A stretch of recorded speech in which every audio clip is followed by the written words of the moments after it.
পঞ্চায়েতের গেটে প্ল্যাকার্ড ঝুলিয়ে গেট অবরুদ্ধ করে বিক্ষোভ দেখানোর পর এবার রাস্তা কেটে রাস্তা অবরোধ করে বিক্ষোভ গ্রামবাসীদের।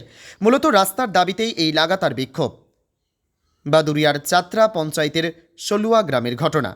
গতকাল আমরা দেখেছিলাম চাত্রা পঞ্চায়েতের গেটে প্ল্যাকার্ড ঝুলিয়ে গেট অবরুদ্ধ করে গ্রামের মানুষ বিক্ষোভ দেখিয়েছিল।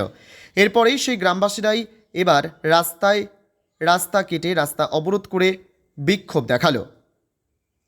মূলত রাস্তা তৈরির টাকা বরাদ্দ হওয়ার পরেও রাস্তা তৈরি না হওয়ায় বিক্ষোভ গ্রামবাসীদের। তাদের দাবি, চাত্রা পঞ্চায়েতের পাপিলা থেকে সামাদ মণ্ডলের বাড়ি পর্যন্ত ৮ লক্ষ টাকার অধিক বরাদ্দ হয়েছিল রাস্তা তৈরির জন্য এবং পঞ্চায়েতের তরফ থেকে বোর্ড লাগানো হয়, কিন্তু তারপর 1 বছর কেটে গেলেও সেই রাস্তা তৈরি হয়নি। দিন দিন ভোগান্তি বেড়েই চলেছে এলাকার মানুষের। এলাকার মানুষ রাস্তায় তৈরির কথা বললেও সদুত্তর পায়নি মেম্বার বা প্রধানের কাছ থেকে। আপনারা রাস্তা কেটে দিয়ে এখানে বিক্ষোভ দেখাচ্ছেন কি কারণে? রাস্তাটা হওয়ার জন্য, এর জন্য আমরা বিক্ষোভটা দেখাচ্ছি।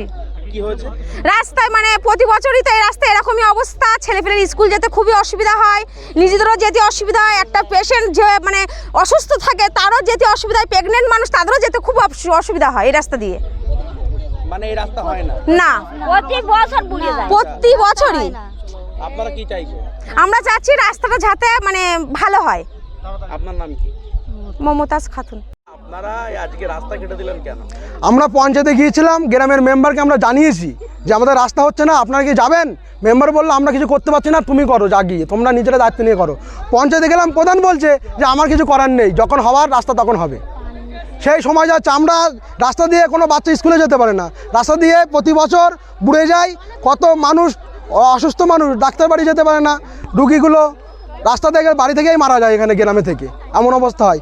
আমরা চাইছি গ্রামে উন্নয়ন হোক, রাস্তা হোক, এবং প্রধান এই যে রাস্তা স্যাংশন হয়েছিল, যে টাকা মেরে দিয়েছে, কেন রাস্তা হয়নি, টাকাটা কোথায় গিয়েছে, কে খেয়েছে, আগে সেই হিসাবটা হোক। আগে রাস্তা কাটার বিষয়টা আমার কাছে সেই খবর নেই, তবে রাস্তা যদি নিশ্চিতভাবে কোথাও কাটা হয়, রাস্তা একে খারাপ, বর্ষার জলে ডুবে গিয়ে রাস্তা নষ্ট হয়ে গেছে, মানুষের চলাচল ব্যাহত হচ্ছে, সেই জায়গায় দাঁড়িয়ে রাস্তা কাটাটা নিঃসন্দেহে ঠিক কাজ না।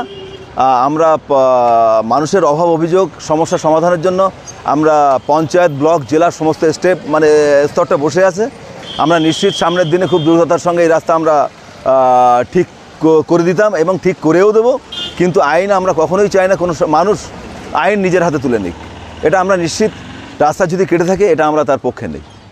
আপনার নাম? আমার নাম আসলাম উদ্দিন, প্রধান, চট্টগ্রাম পঞ্চায়েত।